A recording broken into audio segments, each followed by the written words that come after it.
این چیزی که مردم 100 سال پیش فکر می‌کردن 2025 چه شکلی میشه.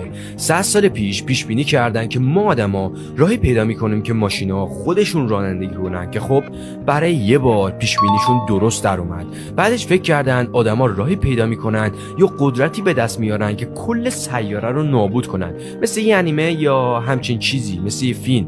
اما بازم اشتباه نگفتن، چون تو کل دنیا 12,000 تا بمب هسته‌ای داریم و برای اینکه بفهمی 400 تا از اونها کافیه که کل زمین بترکه، ولی کلا 12,000 تا از اونها هست و نمیدونم چرا کشورها فکر میکنن به اینا نیاز دارن. اما درست هستن اینو. 100 سال پیش فکر میکردن جمعیت زمین تا 2025 به 25 میلیارد نفر برسه. اون موقع جمعیتشون 2 میلیارد بود، پس تصور کردن ما 23 میلیارد آدم دیگر رو به دنیا میاریم.